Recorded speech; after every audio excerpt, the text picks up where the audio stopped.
Oficial, vamos a comenzar por amor a los que ya estamos conectados y porque necesitamos terminar en una hora en punto, pues aquí su maestra está de estudiante también, así que estoy estudiando, estoy tomando un intensivo, comencé una carrera doctoral por pura voluntad divina de Dios de llamarme a esta altura a seguir estudiando. Estoy contenta, estoy muy contenta porque creo que siempre estudiar nos ayuda a crecer y las cosas que he escuchado han abierto mis pensamientos en cuanto a la teología, en cuanto a la sociedad, la comunidad, pero sí tengo que volver a una clase en una hora. Pedí 15 minutos de extensión para poder llegar a la universidad. Pero aquí estamos, fieles a nuestras convicciones, tú como alumno, yo como maestra, de la importancia de reunirnos y de la bendición que es poder estudiar y aprender la palabra de Dios. Amén.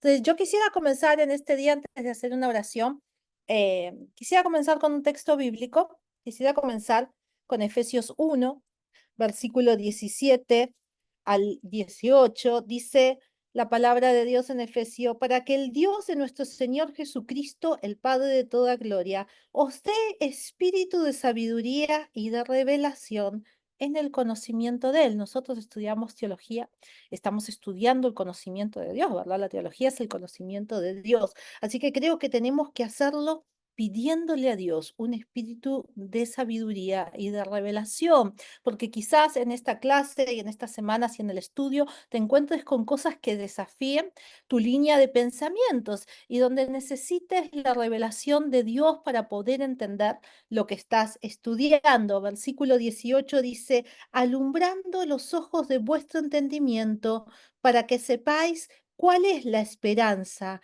que Él os ha llamado y cuáles las riquezas de la gloria de su herencia en los santos.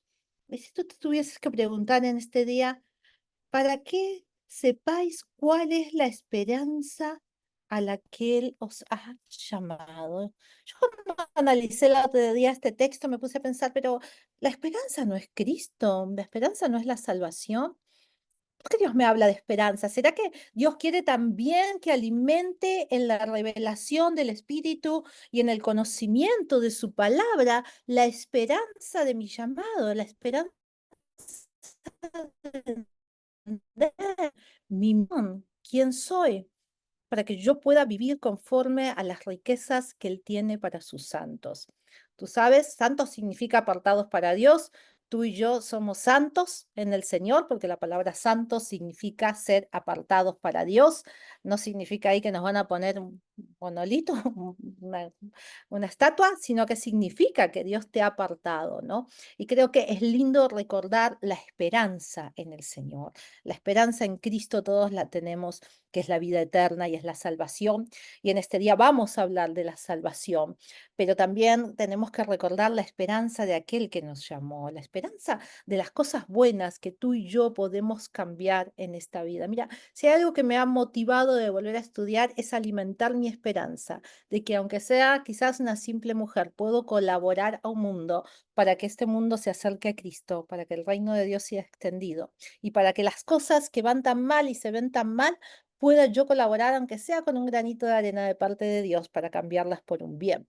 Tu esperanza tiene que ser que tú estás preparándote para ser un instrumento mejor en las manos de Dios y colaborar a esa extensión del reino. Mientras estemos aquí, vamos a tener que cumplir la misión de Dios y la extensión del reino. Y entonces yo te animo, porque sé que a veces llegamos al final de una clase cansados, agotados, ¿verdad? Con mucha tarea, teniendo que hacer un trabajo final. Pues yo te animo con todo mi corazón. Toma este trabajo final como parte con la esperanza, pídele a Dios el espíritu de sabiduría, de revelación que dice ahí en Efesios, para que cuando hagas ese trabajo no sea un simple trabajo, sea una palabra de Dios en el conocimiento, que tu teología de Dios crezca a través de ese trabajo y tú puedas salir de esta clase y con sobre todo tu trabajo final también, porque es una investigación que tú vas a hacer sobre un tema determinado con una convicción más amplia y un conocimiento más profundo sobre un tema de la palabra, sobre un tema teológico. Amén. Así que, ¿qué te parece si comenzamos con una oración? ¿Por qué no inclinas tu rostro? Padre amado, Señor, en este día te doy gracias, gracias por la vida de cada uno de mis hermanos que estamos aquí reunidos, de mis hermanas. Señor, oramos por aquellos compañeros que quizás no se han podido reunir en este Zoom en este día, pero están ahí tomando su clase, perseverando para ti. Así que, Señor, yo te ruego por ellos, que tú alimentes la esperanza en sus corazones y ellos puedan ver, Señor, la gracia, el amor, las hermosuras que tú tienes para cada uno de tus santos. Señor, que en este tiempo que van a terminar esta clase, la revelación del Espíritu Santo sea sobre cada uno de ellos, que esos trabajos finales, Señor, sean inspirados por ti y los lleven a ellos a un conocimiento más amplio y más profundo de tu palabra, en el nombre de Jesús. Amén y amén. Y bueno, en esta tarde, antes de terminar este Zoom, vamos a hablar un poquito del trabajo final. Ya la próxima semana es nuestra última semana, así que quiero dedicar unos minutos porque sé que hubo varias preguntas en cuanto al trabajo final, así que lo podamos, si te parece bien, Rebeca y Carlos, lo vamos a chequear un poquito para que todos estemos en la misma página, en la misma sintonía y podamos finalizar el trabajo final, ¿sí? Y antes de empezar con el tema de este día, hace unas semanas estuvieron viendo lo de la cosmovisión cristiana versus la cosmovisión secular. En el último Zoom yo los animé a estudiar, a mirar la cosmovisión de tu ciudad, ¿no? De generar preguntas, ¿cómo es la cosmovisión de la gente de la comunidad a la cual estoy sirviendo, a la cual Dios me está llamando a alcanzar? Porque no vamos a alcanzar comunidades que no entendemos cuál es su cosmovisión, ¿no? No entendemos cuáles son sus valores, sus estándares de vida, sus paradigmas de pensamiento, su cultura. Esa es lo que forma la cosmovisión en la vida de una persona. Habrá alguien que quizás averiguó algo, tuvo algo interesante en cuanto a la cosmovisión de la ciudad o de la comunidad donde estás y quieras compartirlo. ¿Alguien lo hizo? Quizás sí, quizás no. Algo que hayas aprendido en cuanto a lo que es la cosmovisión, ¿no? De los que estamos aquí, nadie se anima a hablar, ¿no? Bueno, yo no ¿No? soy parte de los estudiantes, profe, pero Ujú, ese comentario me hizo pensar y me hizo pensar mucho en Fayetteville, donde vivimos ujú, nosotros. Y Fayetteville es pues, una ciudad militar y la gente que no está ujú, conectada directamente con los militares o que trabaja como civil en el fuerte militar, es una zona muy pobre, ¿no? Y a las clínicas dentales en las que he trabajado, pues los dientes son, o sea, tú ves la boca a alguien y uno puede inmediatamente saber si es adicto o no, si tiene enfermedades venéreas. Entonces te hablo un poco de cómo es la gente que vive aquí en ujú, Fayetteville. Y ujú, pues me hizo pensar que me hizo como prestar más atención en mi iglesia y ver si había, pues, de lo que es Fayetteville en mi iglesia, me hizo como ver más y prestar más atención. Y también mi esposo y yo tenemos un estudio bíblico en mi casa y me hizo también como pensar, dije, bueno, yo creo que en este estudio bíblico debería de haber gente más que luzca o se parezca a la gente que hay aquí en Fayetteville. ujú, Y, y bueno, estoy en eso. También ujú, hay muchos, muchos bares de stripper y de todo el cuento. Hemos pensado en a ver si vamos y evangelizamos por allá. No hemos llegado a un plan, pero me hizo pensar lo que compartió. ujú. Wow. Gracias, Rebeca. Qué bueno. Yo creo que los desafíos de Dios son buenos y creo que siempre tenemos que estar analizando nuestras propias cosmovisiones y las cosmovisiones de nuestras comunidades, porque a veces estamos en transición. Yo, por ejemplo, en Denver está llegando mucha gente inmigrante y el nivel escolar de muchas familias, sus niños porque han sido niños en transición, que han pasado por fronteras, han estado meses fuera de su país, el Estado, su nivel de educación, de escuela, niños de 7, 8 años, no saben nada, están como un niño de 5 años aquí en los Estados Unidos, ¿no? Y esto nos está llevando a mí, a un grupo de personas en mi iglesia, a replantearnos cómo nosotros podemos colaborar. Bueno, si 2 o 3 personas que quizás no somos maestros, pero podemos ser voluntarios en ayudar a estos niños, niños sin inglés, obviamente en estas escuelas, donde los aceptan en español, pero donde no ponen, porque la zona donde yo estoy es de bajos recursos, si no ponen apoyo extraescolar de muchas escuelas. Y eso me lo ayuda a ver cuando yo veo la cosmovisión, nuestra cosmovisión cristiana, nuestro sistema de valores y nuestra convicción que deposita sobre nosotros su Jeremías a llevar el shalom a las ciudades, a mejorar las ciudades donde nos llamó, ¿no? Dios le dice a Jeremías, Jeremías le dice al pueblo que estaba inmigrando, que estaban en Babilonia, procura la paz de tu ciudad. Entonces tu cosmovisión cristiana te tiene que hablar de cómo vas a llevar ese shalom, la paz, pero si tú no conoces, como decía Rebeca, bueno, y a veces todos no observamos, observamos nada más nuestra vida y no observamos lo que está pasando a nuestro alrededor, no observamos cuántos bares hay abiertos, no observamos cuántas madres solas hay, cuántas mujeres que sufren violencia doméstica hay en ciertas ciudades. No en todas las ciudades se repiten los mismos patrones, por eso nuestras como visiones locales pueden ser un poco diferentes y por eso yo te animo que para tu conocimiento de Dios pienses cómo ve Dios a tu ciudad y a tu comunidad. ¿Qué piensa Dios? ¿Qué haría Dios? Si Jesús estuviese caminando por las calles de tu ciudad, ¿qué haría Jesús? Jesús conocía la cosmovisión de los fariseos, conocía las líneas de pensamientos de su pueblo oprimido, ¿no?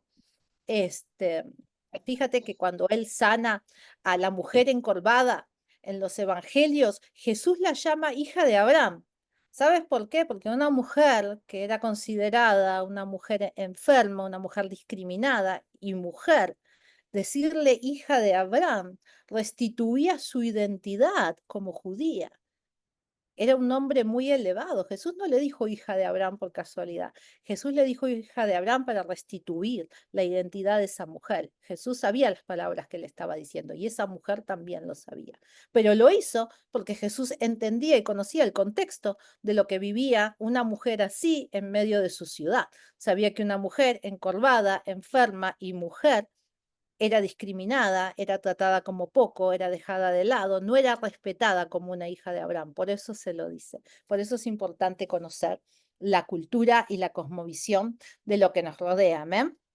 Así que te lo dejo como asignación. Si no conoces todavía la cosmovisión, el mapa le llamamos a algunos, ¿no? Hacemos mapa de nuestra ciudad, no mapa dibujado, pero un mapa espiritual, un mapa emocional, un mapa cultural de las ciudades donde estamos pastoreando, porque por algo el Señor te puso donde te puso, no hay casualidades. Dios te llamó a ti a un lugar, a mí a otro, y nos puso en lugares específicos para que nosotros podamos ser y llevar ese shalom, la paz de Dios, el evangelio, las buenas nuevas de Cristo. Así que bueno, vamos a comenzar en este día. Voy a compartirte la pantalla.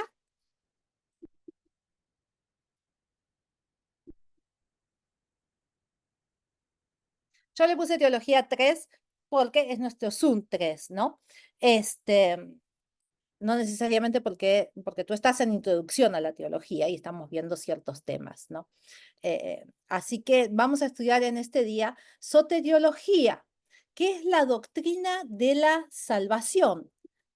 ¿Sí? ¿Te acuerdas el otro día? Estudiamos amartiología, que era la doctrina del pecado. Y hoy vamos a estudiar la doctrina de la salvación, ¿sí? Déjame ver, ahí está, ahí los puedo correr, ahí los corrí. Estoy tratando de correrlos a ustedes. Ahí me lo corrió. Perfecto. Te voy a dar la definición de lo que significa soteriología. Como toda parte de la teología que estudiamos, la primera parte de la palabra, soteria, significa salvación y logos significa palabra o estudio. Y es la rama de la teología que trata sobre la salvación en Cristo. Y escogí este tema porque varias personas sugirieron que querían estudiar el tema de la predestinación. El tema de la predestinación tiene que ver con esta parte de la teología, pero cuando hablamos de la doctrina de la salvación, tenemos que entender todo el significado de la doctrina de la salvación. Y la predestinación es una de las dos ramas de la teología que tiene una tendencia. Acá no vamos a dar posturas personales ni denominacionales, acá vamos a estudiar los contextos teológicos que se manejan y las personas que estudiaron y trajeron una postura bíblica en su conocimiento de lo que ellos consideraban cómo se expresa o cómo Dios expresa la salvación, ¿sí? ¿Por qué es importante estudiar la soteriología? La salvación es el corazón del evangelio cristiano. Es el acto por el cual Dios redime, perdona y transforma a los pecadores a través de la obra redentora de Jesucristo. Y me encantaría que más allá de cuál sea tu postura denominacional o tu postura entre la predestinación y el libre albedrío, en una de las dos todos los cristianos, los protestantes, nos encontramos quizás en diferentes niveles, pero nos encontramos en alguna de las dos posturas. Pero más allá de eso, yo quiero que tú abraces lo que es la salvación. ¿Sí? Más allá de la postura teológica que tú tomes o como tú hayas sido adoctrinado, y acá todos nos respetamos y entendemos que el único dueño de la verdad es Cristo y que estudiamos posturas teológicas que tienen su respaldo y que se han estudiado por muchos años, por más de 500 años, ¿sí? Pero recuerda esta definición siempre, la salvación es el corazón del evangelio del cristiano. Es nuestro fundamento, es nuestra esencia. Nosotros predicamos el Evangelio de Cristo porque entendemos la importancia de la salvación para una persona, porque entendemos que por este acto de que cuando una persona recibe a Cristo, le entrega su vida a Dios, Dios la va a redimir, Dios va a perdonar su pasado y sus pecados, como ya lo hizo en tu vida y en mi vida, y la va a transformar, ¿sí? A través de la obra de Cristo. Por eso necesitamos entender que la salvación es el centro de nuestro evangelio, porque cuando dejamos de tener la salvación como centro del evangelio, dejamos de entender la prioridad que tiene seguir compartiendo la salvación, seguir compartiendo las buenas nuevas de Cristo, porque queremos que toda persona pueda ser redimida, pueda recibir perdón y pueda recibir la transformación en sus vidas como tú y yo lo hemos recibido. Bendito sea el Señor, ¿sí? Juan 3:16, yo sé que es un texto muy conocido por todos, porque de tal manera amó Dios al mundo que ha dado a su Hijo unigénito, para que todo en el que en él cree no se pierda, mas tenga vida eterna. Sin Cristo no hubiese salvación. Cristo fue quien dio su vida en la cruz, murió por tus pecados y por nuestros y nos redimió. La sangre del Cordero nos redimió, para que hoy nosotros seamos salvos, ¿sí? Efesios 2:8 y 9 dice, porque por gracia sois salvos por medio de la fe. Y esto no es de vosotros, pues don de Dios, es don de Dios, no por obras para que nadie se gloríe. Así que nos damos cuenta que la salvación, y esto es bien importante, no proviene de los hombres. No hay hombre que pueda hacer mérito delante de Dios para obtener salvación.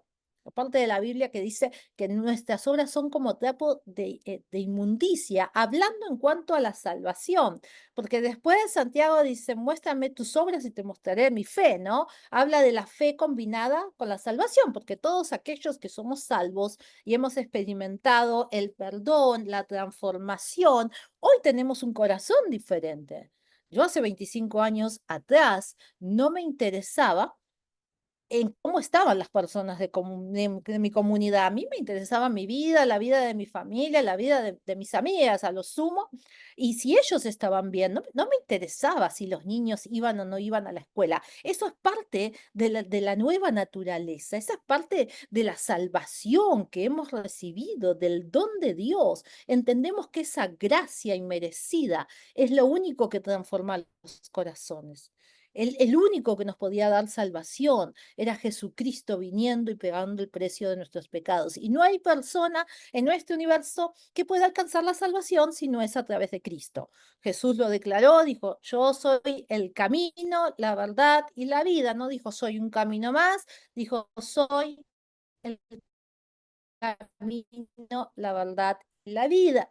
Y para nosotros, para estos tiempos, para los cristianos, esto es algo muy claro. Todos entendemos que la salvación es sociedad pluralista, donde todas las cosas son aceptadas, donde todos los caminos son aceptados y donde los cristianos, aunque decimos, no, no, no, Dios es el camino, la verdad y la vida, también nos hacemos aceptivos a otras fe y a otras religiones y cuando decimos y lo que creemos con el corazón lo demostramos con las obras, deberíamos tener un ímpetu y una gran pasión por llevar a la gente a la salvación. Porque estoy entendiendo que si esa gente no tiene a Cristo, entonces no se va a salvar. Por eso es importante entender en la teología la parte tan importante que tiene la doctrina de la salvación y entender el verdadero concepto y el verdadero lugar, importancia que tiene la salvación para nosotros y para este mundo, ¿sí?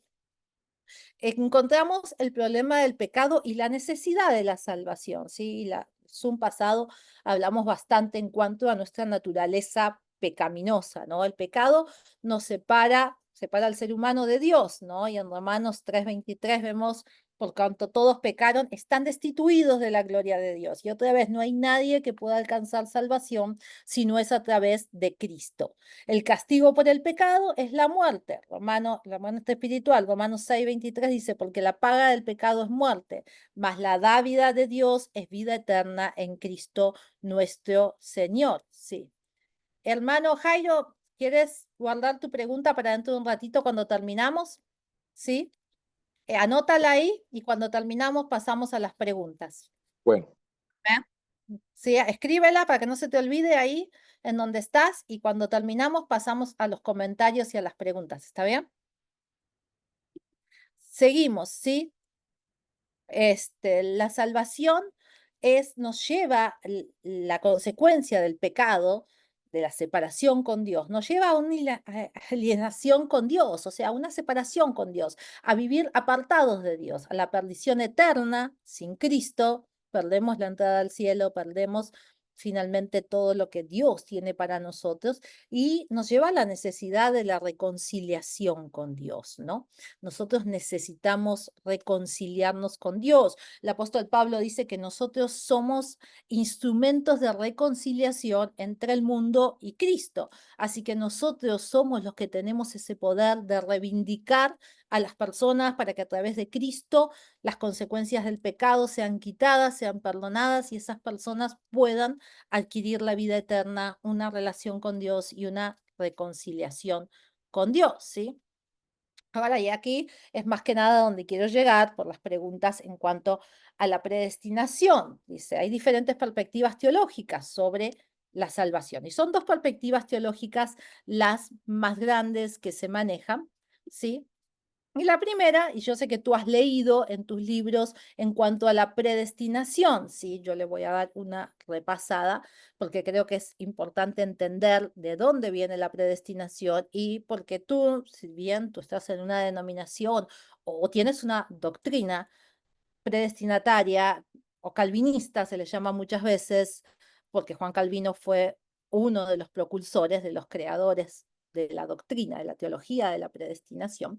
Entonces, para que tú tengas tu fundamento en claro, para que cuando alguien te lo pregunte, y si no, también para que conozcas en qué se basa esta teoría teológica en cuanto a la predestinación. La doctrina de la predestinación es una enseñanza teológica que sostiene que Dios, desde antes de la creación del mundo, ha elegido a ciertas personas para ser salvas y otras para la condenación eterna. Yo no escribí esto yo lo saqué obviamente de libros de teología y de escritos, ¿sí? Son las definiciones de lo que significa cada doctrina. Esta doctrina tiene sus raíces en la Biblia, pero varios teólogos la han desarrollado de forma más formal a lo largo de la historia. ¿Sí? Primera persona que habló y que trajo esta doctrina de la predestinación se llama Agustín de Hipona. Sí, este Agustín de Hipona era un teólogo, un filósofo del año 430 después de Cristo. San Agustín es uno de los primeros en desarrollar la doctrina de la predestinación dentro del cristianismo. Él enseñaba que, debido al pecado original, la humanidad está completamente corrompida y solo la gracia de Dios puede salvar a alguien. En su soberanía elige a algunos para ser salvos, sí, por eso son predestinados, y pasa por alto a otros. Las enseñanzas de Agustín influirán profundamente en la teología cristiana posterior. Entonces, Agustín de Hipona levanta su teoría teológica en que las personas estamos destituidas, no tenemos la capacidad de poder ser salvas solamente por la gracia, pero que Dios a algunos los escogió para predestinación y pasa por alto a otros. Esta fue lo que escribió este teólogo en el año 430 después de Cristo. Después de él viene quien le da más fuerza a la teoría de la predestinación, que es Juan Calvino, ¿sí? Quiero sacar esto de aquí. No puedo sacar aquí una cosa que me sale en mi computadora. Lo quiero correr. Bueno, lo vamos a dejar ahí. No sé por qué esto me sale aquí. Este, Nosotros no lo podemos ver, sino que ¿No lo ves vemos tú? Me sale lo, ahí lo de los participantes y eso. No sé por qué. Lo sí, que está siempre abajo, ahí lo saqué, lo puse abajo. Listo. Bien.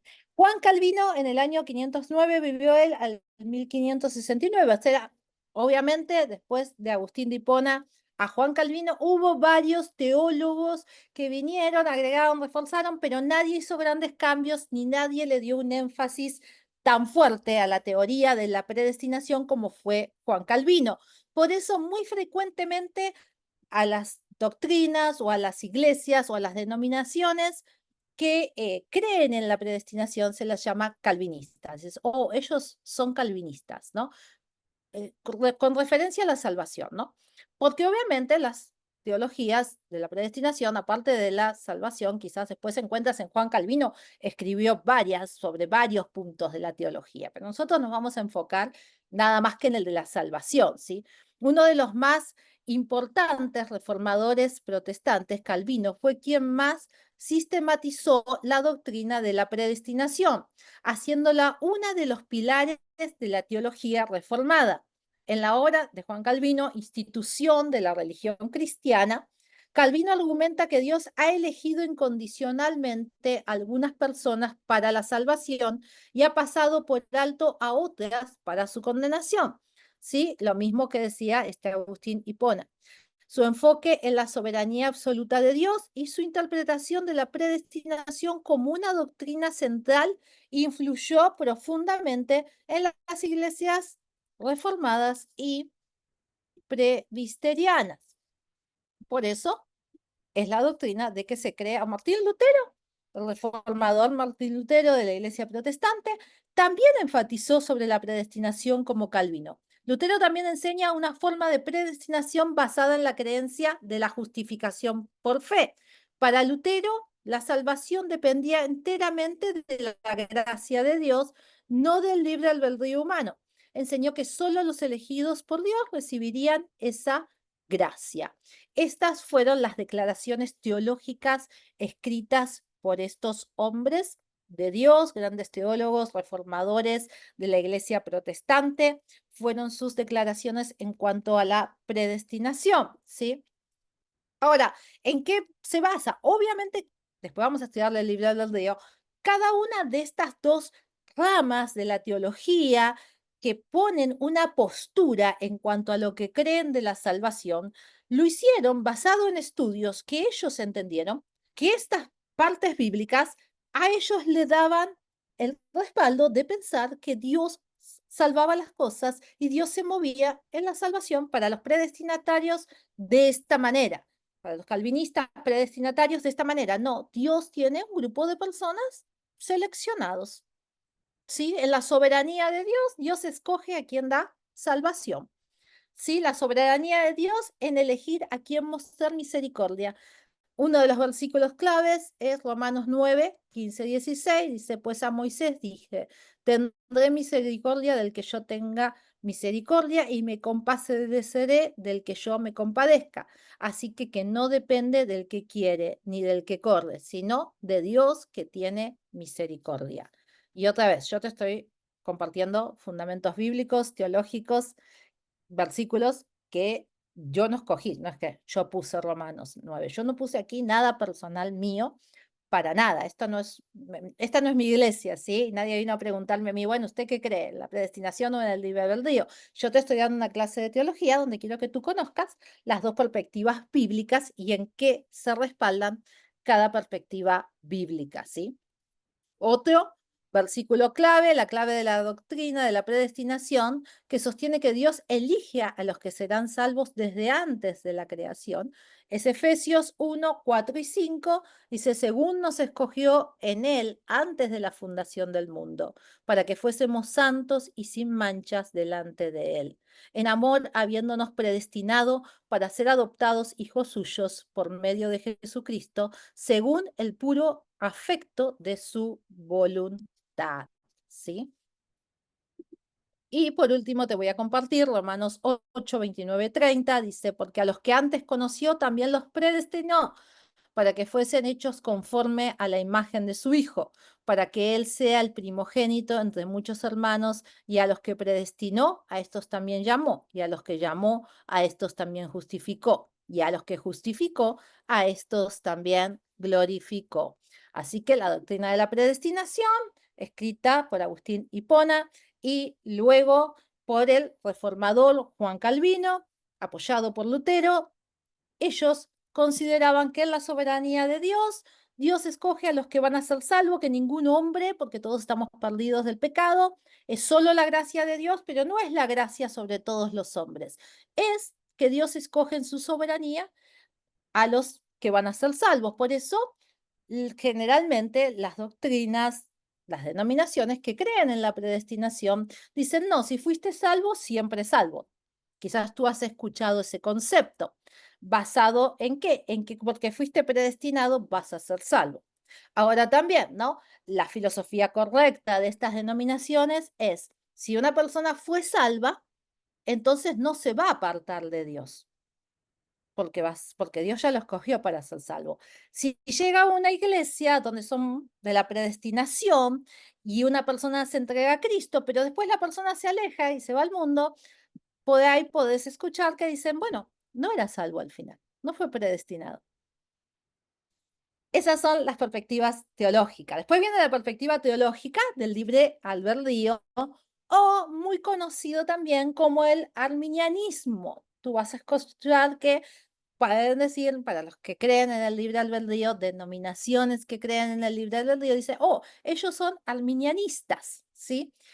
Generalmente se les llama, o ellos son calvinistas en su creencia en cuanto a la salvación, ¿no? Y, o no, ellos son arminianistas en cuanto a su creencia de la salvación. ¿Por qué? Porque el libre albedrío fue una teoría fundada por el teólogo holandés Jacobus Arminius, más o menos en los mismos años de Juan Calvino, cuyo pensamiento se desarrolló como una reacción, porque este hombre, este teólogo holandés, no estaba de acuerdo con la doctrina y con lo que había escrito Calvino, en particular a la doctrina de la predestinación defendida por Juan Calvino.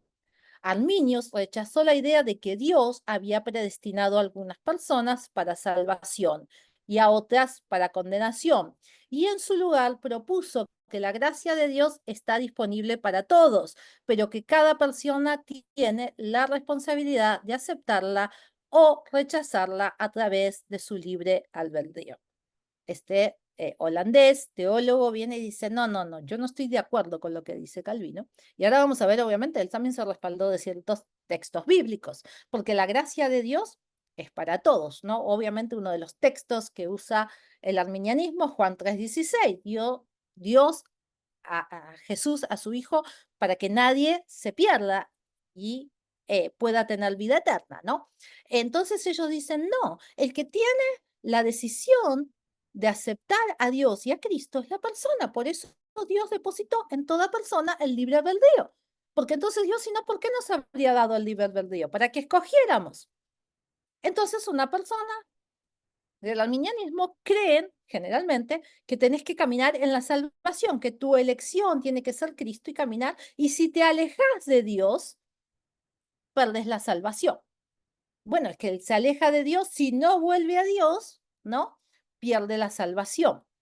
Los calvinistas creen que si te alejaste de Dios ya conociendo a Dios, era porque no eras salvo. Y los arminianistas hablan de un mismo caso. Vamos a poner, ¿no? Los dos tenemos, una persona llega a una iglesia o a un grupo, o como quieras, acepta a Cristo y se convierte. Y empieza a venir durante un tiempo a la iglesia. Y tú habrás visto casos de personas que después se alejan y se van al mundo y no quieren saber más nada del Señor. Para un predestinatario o para un calvinista, diría, es que esta persona no fue salva.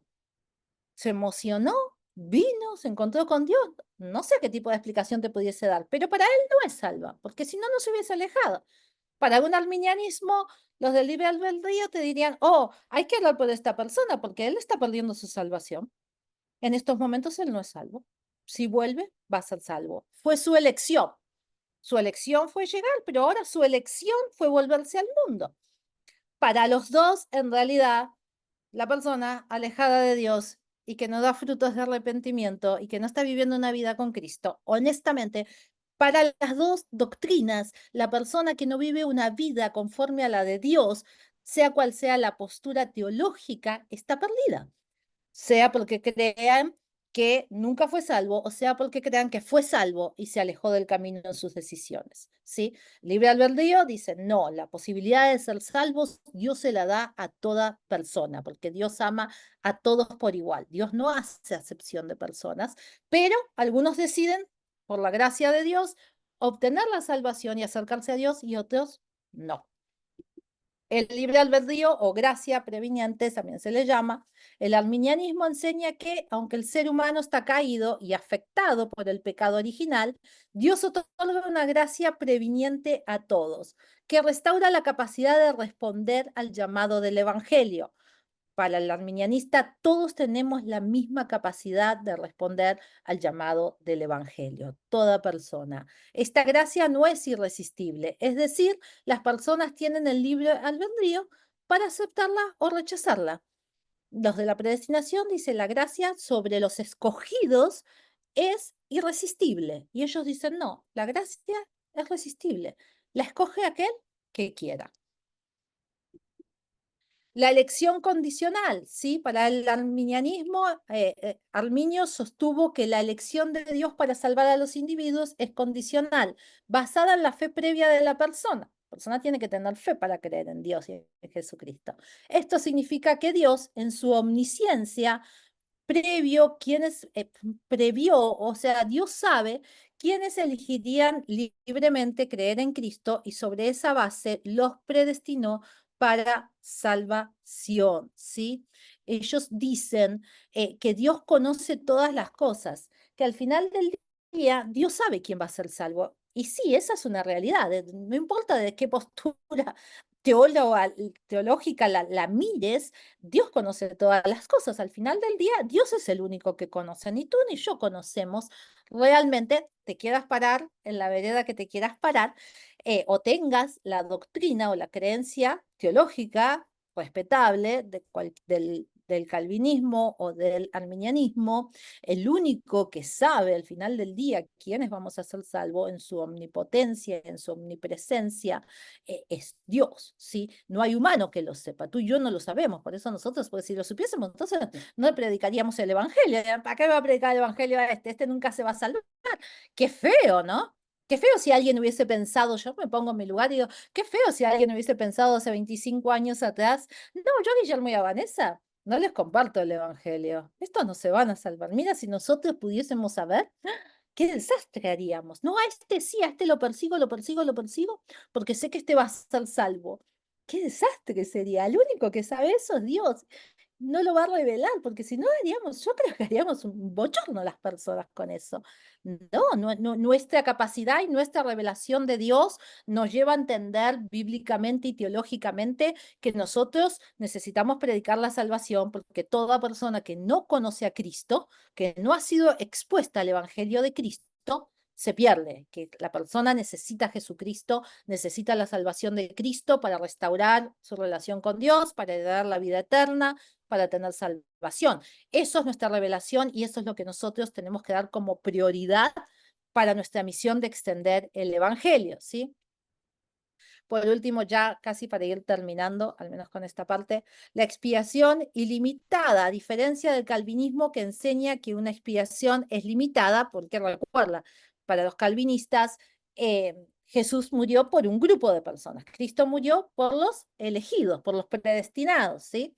El arminianismo defiende la expiación ilimitada, es decir, que el sacrificio de Cristo fue hecho para toda la humanidad, pero solo aquellos que creen en él se benefician de la expiación, ¿sí?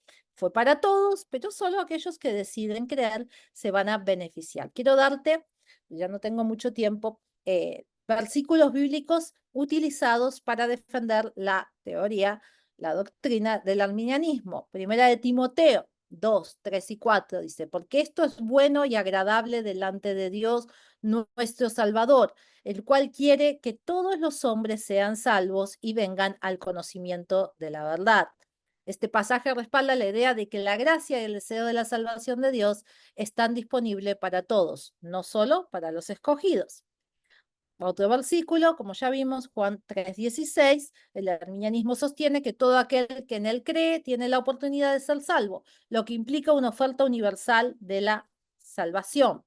Otro versículo en el cual se respalda el arminianismo, el libre albedrío, Mateo 23:37, Jerusalén, Jerusalén, que matas a los profetas y apedreas a los que te son enviados.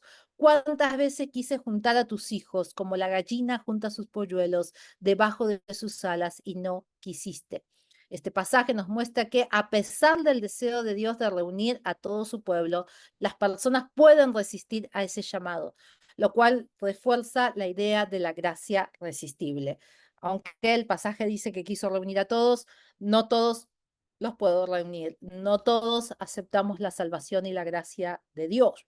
Último pasaje que te voy a dar en cuanto al arminianismo, segunda de Pedro 3:9 dice, el Señor no retarda su promesa, según algunos la tienen por tardanza, sino que es paciente para con nosotros, no queriendo que ninguno perezca, sino que todos precedan al arrepentimiento. Este versículo respalda la creencia de que Dios desea que todos se arrepientan y sean salvados y que el destino de una persona depende de su respuesta a la oferta de la salvación, ¿sí? Así que esas son las dos corrientes teológicas en cuanto a la salvación. Yo hice un cuadro, con esto voy a terminar, ¿sí? La definición de predestinación, solo para que te queden claras las comparaciones. Dios ha predestinado desde antes de la creación al mundo quienes serán salvos y quienes serán condenados. El arminianismo, Dios ofrece la gracia y la salvación a todos, pero el ser humano tiene libre albedrío para aceptarla o rechazarla. Libre albedrío. El libre albedrío, para los de la predestinación del hombre, está esclavizado por el pecado. No puede el hombre tener libre albedrío porque vive esclavizado por el pecado. Solo aquellos que Dios ha predestinado pueden recibir su gracia. Para el arminianismo, los seres humanos tienen la capacidad de aceptar o rechazar la gracia de Dios debido a la gracia previniente que Dios otorga a todos. La expiación, precio de los pecados, la cruz. Cristo murió únicamente por los elegidos. Cristo murió por todos los seres humanos, pero solo los que creen en él se benefician de su sacrificio, ¿sí? Expiación limitada o ilimitada. La gracia. Para los predestinarios o calvinistas, la gracia de Dios es irresistible. Aquellos que han sido elegidos por Dios para la salvación no pueden resistir su gracia. Para los arminianistas, la gracia de Dios es resistible. Los seres humanos pueden elegir aceptar o rechazar la gracia de Dios, ¿sí? Perseverancia. Los elegidos perseveran en la fe hasta el fin. Una vez salvo, después yo te decía, siempre salvo. Los creyentes pueden perder su salvación si apartan de la fe y rechazan la gracia de Dios. La salvación puede perderse. Los arminianistas creen que la salvación, si tú no la cuidas, se pierde. Elección. La elección es incondicional. Los predestinados están predestinados por Dios, no depende de ellos. Dios elige a las personas sin basarse en sus méritos u acciones, solo por su soberana voluntad. En los arminianistas, la elección es condicional. Dios elige a las personas basándose en su previsión de la fe. Es decir, Él elige a quienes Él sabe que libremente aceptarán la salvación. Esas son las diferencias entre las dos doctrinas teológicas que en cuanto a la salvación. Todos entendemos que somos salvos por Cristo y somos salvos por gracia de Dios, que solo es para un grupo de predestinados y que esos al final del día van a ir al cielo porque ya fueron predestinados. Y los arminianistas dicen, no, la gracia, la cruz fue para todos y que uno tiene la elección, que Dios en su soberanía sabe, sí, claro, sabe, Dios sabe al final del día quiénes van a aceptar a Cristo y van a ser salvos y no, porque Dios sabe todas las cosas, es el principio, el omega y el fin, ¿no? Pero Dios es eterno, ¿no? Dios conoce todas las cosas. Pero esas son las dos grandes diferencias en cuanto a las creencias de cómo recibimos y si la salvación se pierde o no se pierde, ¿sí? Yo tenía algunos puntos más, pero es un poquito tarde y quiero darles unos minutos eh, por si tienen alguna pregunta. El hermano Jairo, tenías una pregunta, no quise interrumpir la enseñanza porque no teníamos mucho tiempo. ¿Quieres, hermano Bueno, Jairo? bendiciones para todos. Bendiciones. Sí, cuando estuve leyendo, sobre todo en su video, Ujú, tuvimos una charla de hombres, o sea ujú, que yo soy líder de hombres, y un hermano me dijo que él pareciera que nunca hubiera nacido de nuevo. ujú. Ok. Sí, porque él dice, salgo de un afán y caigo en 5. Ujú, Salgo de esos 5 y caigo en 10. Yo ujú, siento que no he nacido. Yo le dije, creo que se te enredó el cordón umbilical. ujú, Pero no te preocupes, hermano, déjame que yo llegue donde la maestra y te confirme, porque yo necesito dar ese video, eh, esa parte de la regeneración, el nacer de nuevo, me ujú. encantó. Ok. Y la Te verdad, agradezco. sí, todo ese video lo promociono con los compañeros, es muy bueno. Ujú. Gracias, hermano. Mira, eh, nosotros no podemos determinar quién es salvo y quién no es salvo, ¿verdad? Como decíamos, ¿no? Ahora, tú me dices, bueno, una persona que está dentro de la iglesia y está batallando, está luchando con muchas cosas, entonces, ¿es salvo o no es salvo? Si tú me preguntas mi perspectiva personal y por lo que entiendo en la Biblia, y podemos tomar de ejemplo a David, era un hombre llamado conforme al corazón de Dios y sin embargo fue un hombre con grandes pecados y con grandes batallas. Creo que la diferencia está en el corazón. Creo que Dios mira el corazón. Creo que hay personas que luchan con cosas, pero tienen una gran intención en su corazón de encontrarse con Cristo y creo que eso se determina y se ve. La Biblia dice que demos fruto de arrepentimiento en personas que están dispuestas a, mira, a venir a la oración a las 5 de la mañana, a venir a tomar consejería con el pastor. Son vulnerables, se abren con sus pecados, no quieren su pecado, detestan el pecado que tienen, pero están luchando. Y un día van a ser libres. Yo lo creo, lo he visto en mi vida, en la vida de mi esposo, en la vida de muchos hermanos y hermanas, ¿no?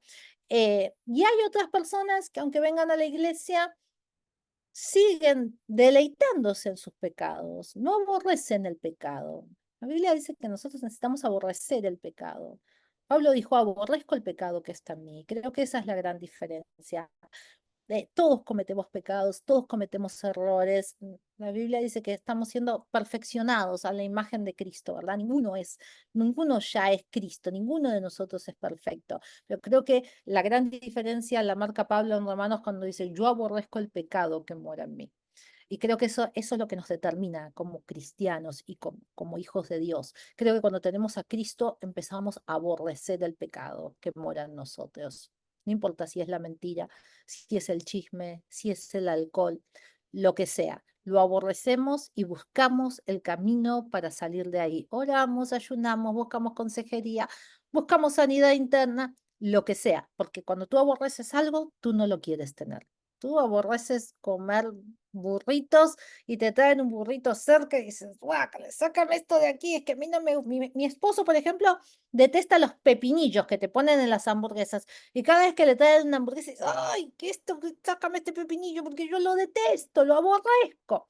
Y eso es aborrecer el pecado, ese es el contexto de aborrecer el pecado. Entonces, si yo fuese tú y tuviese que hablar con este hermano, lo haría llegar al entendimiento de qué tanto él aborrece, por lo que yo entiendo, sus luchas o sus pecados, y que tiene que llevar su corazón ahí, a aborrecer el pecado. No sé, hermano Jairo, si te contesta tu, tu pregunta. Sí, lo más importante es que él comprendió la parte de la regeneración, que no es tanto estar en el afán, ni estar en el problema, ni estar en las circunstancias, Ok, gloria a Dios. sino la fortaleza que Dios le está brindando en el Ok, momento. amén. Bueno, gloria a Dios, está en victoria, entonces se siente fuerte, bendito Dios, está siendo regenerado, está siendo nuevo. Yeah. Gloria a Dios. Ujú. Gracias, hermano, por tu comentario. ¿Algún otro comentario antes que pasemos un minuto a hablar del examen? Ya No, bueno, podemos, agradecida si quieren, cerrar la por pantalla. esta enseñanza. ¿Me escucha, Sí, profe? Ajá, porque mi papá y yo estuvimos gracias. hablando un poco Sí, acerca de sí, la sí, sí, ahí te salvación, veo. ¿no? Ajá, estuvimos hablando un poco acerca de la Ujú, salvación y este tema de que si la podemos perder, la podemos preservar, la podemos mantener. Y él me estaba diciendo que Dios dice en su palabra, pues, y me mostró los versos en donde Dios elige a quienes han de ser salvos. ujú, Entonces la interrogante quedó, ¿no? Porque estábamos dialogando, viendo distintos casos. ujú, Y en eso yo veo y leo la guía que usted coloca en creo que fue la ujú, semana 5 o 6 y está ujú. justamente allí, ¿no? Las diferentes perspectivas, Gracias. la calvinista, la arminista, la que usted mencionó, y yo dije, Dios mío, Ujú. ciertamente. Entonces, por una parte también me sentí triste porque me dije a mí misma, podemos ser muchos también quienes no entremos en esta categoría, pues Ah, porque habla de la estamos predestinación. perdiendo sol, Ah, me estás perdiendo. ¿Me escucha? ¿Sí? está ¿Me perdiendo sol. escucha? Sí, Nosotros ahora sí sí. la escuchamos. Ajá, Sí, ok. ahora sí.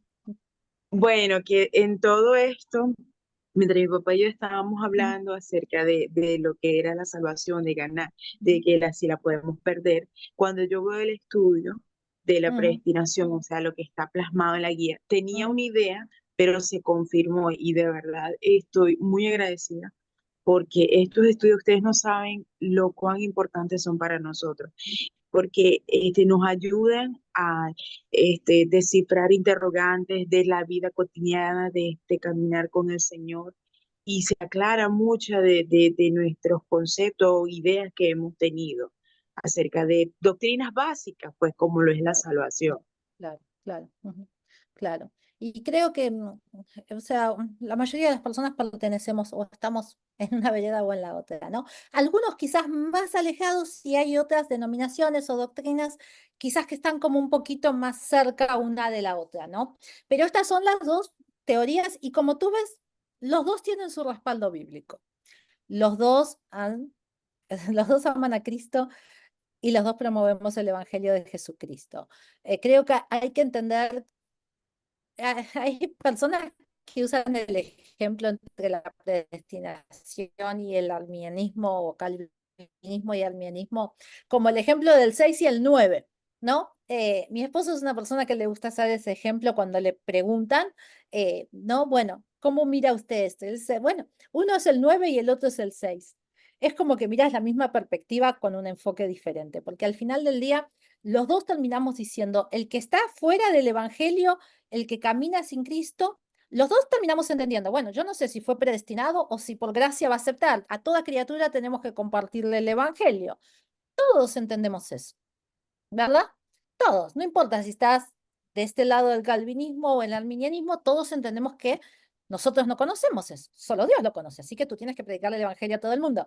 De las personas que nos convertimos, si fue porque se quedó en Cristo, porque fue predestinado o fue porque lo escogió, al final del día esa persona tiene que dar frutos de arrepentimiento. Al final del día esa persona tiene que tener una relación con Jesús. Al final del día esa persona tiene que servir a Dios, tiene que aportar al reino de Dios.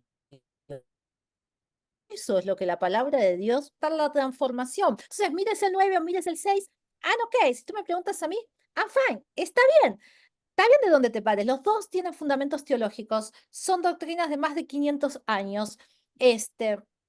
Los dos amamos al Señor, no importa si nos paramos de un lado o del otro, y los dos entendemos que las personas al final del día tienen que caminar con Cristo. Así que a ti y a mí nos toca perseverar en la doctrina de la fe y perseverar en que las personas se enamoren de Jesús y caminen y entiendan las bendiciones y los beneficios de Dios. Amén. Em, ¿Algún otro comentario o pregunta? ¿O pasamos al del examen por unos minutos?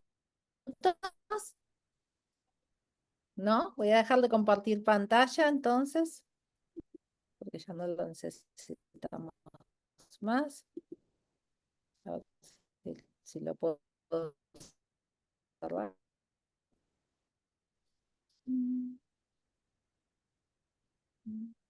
Está. Ahí estamos. Ahí estamos, ¿verdad? A todos, ¿alguno tiene alguna pregunta del trabajo final? Yo sé que quizás algunos son nuevos en la clase y quizás este es tu primer trabajo final. Otros quizás es un trabajo un poquito diferente porque les quisimos agregar un PowerPoint. El trabajo no es tan largo, es un mínimo de 6 páginas, un máximo de 8.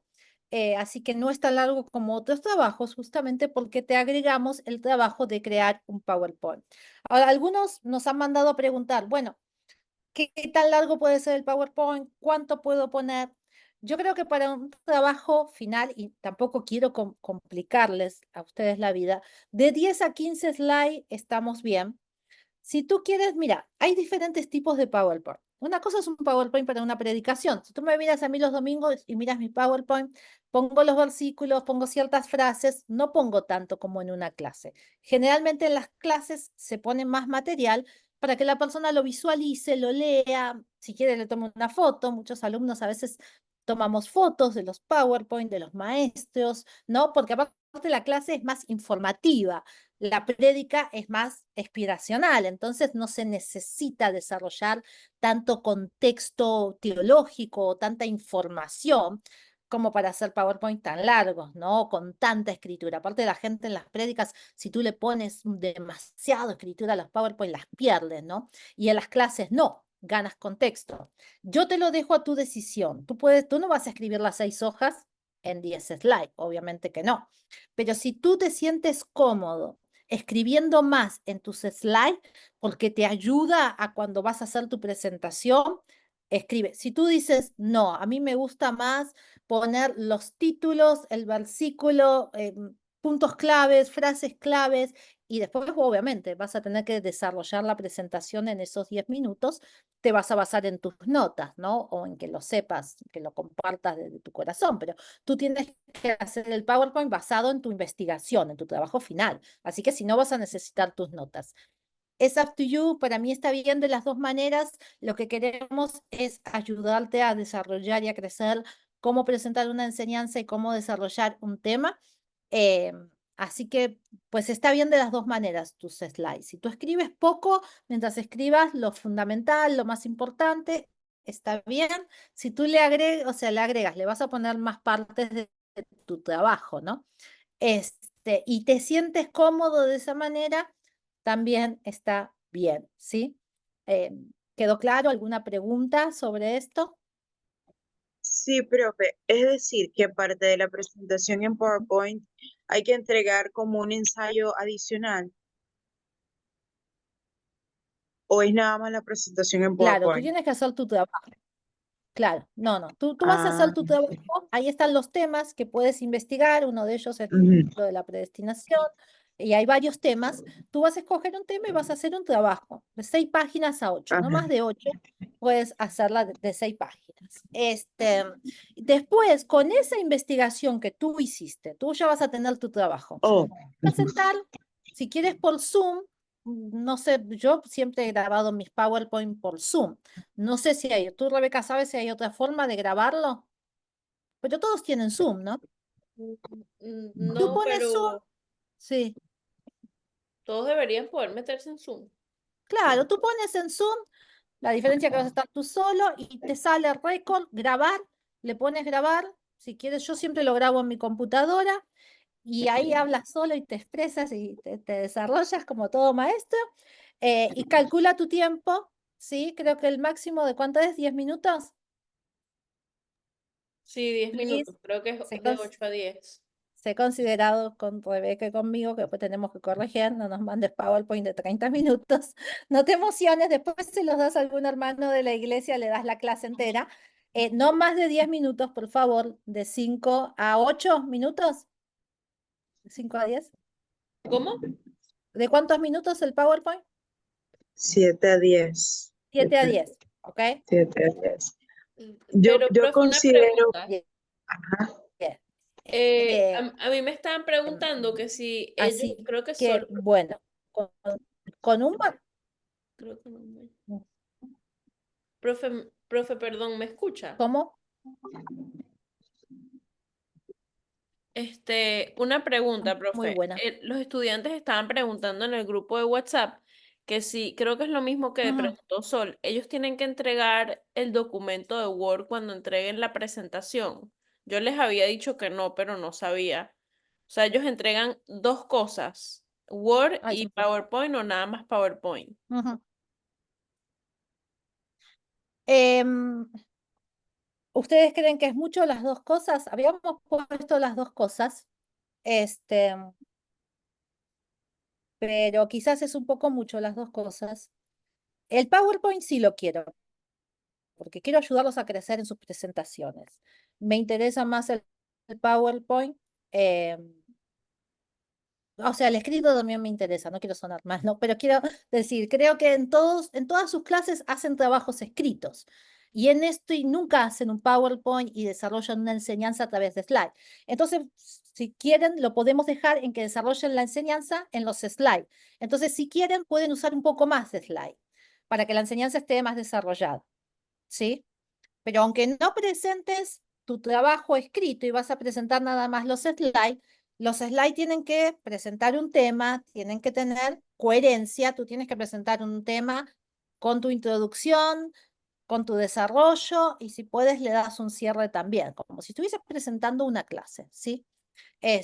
¿Les parece bien, Rebeca, Carlos? Se los Sí, dejamos así, es mucho yo las les dos había cosas, dicho, sí, ¿sí? así mismo, les había dicho que yo Ok, no sabía que quería el documento también, pero que yo cuando ok, era estudiante y hacía las presentaciones, yo hacía primero de todo en un ok, documento de Word y después lo que haces es copias y pegas la información en claro. PowerPoint y ya. Ah, bueno, perfecto. Entonces que lo hagan así. Quizás habíamos quedado en eso, pero a mí se me olvidan las cosas. Sorry. Qué bueno que está Rebeca. Mi memoria no está muy buena últimamente, pero está bien, me parece muy bien así.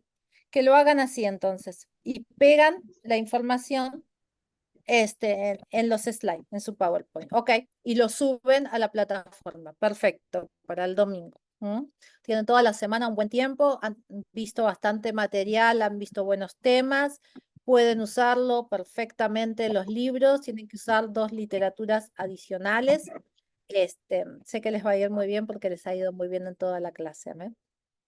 ¿Mm? Bueno. Entonces, si no hay más preguntas, ¿qué les parecen si nos despedimos? Sol, ¿nos quieres guiar con una oración? Vale. amén, amén. Gracias, Señor, por esta oportunidad que nos permitiste estar con la profesora Vanessa, con su asistente Rebeca, Carlos, Señor, y mis compañeros. Gracias, Señor, porque nos has permitido ser partícipes, Señor, de estos estudios que han sido de enriquecimiento, Señor, y de crecimiento en nuestra vida espiritual, Señor. Padre, gracias, Señor, por todas las personas que están siendo alcanzadas, Señor, así como lo comentó mi hermano Jairo, Señor, que está discipulando y aconsejando a otras personas. Y sé que muchos miembros que están acá, que están obrando en el área ministerial, Señor, están tomando estas enseñanzas para ayudar a otros a crecer en su fe, Señor. Agradecemos por tu guía, por la guía de tu Espíritu Santo, Señor. Toma control de las asignaciones que tenemos pendientes, Señor, que sea tu Espíritu guiándonos, Padre. Guarda aquí y protege a todos mis hermanos, en especial, Señor, aquellos quienes están en Florida, Señor, quienes están Sí, Señor, atravesando sí, esta catástrofe de este huracán, Señor. Preserva a tu pueblo, Señor. Protégelos, Señor, y abrázalos con tu amor y tu presencia. Gracias, Señor. Te damos honra. Tuyo sea el poder y la gloria por los siglos de los siglos. Amén. Amén. Gracias, gracias. Amén. Amén. Gracias, hermanos, y Dios los bendiga. Y ahí nos estamos viendo, ¿sí? Bendiciones. Pasen buenas noches. Bye bye. Bendiciones. Bendiciones para todos, bendiciones. Bendiciones.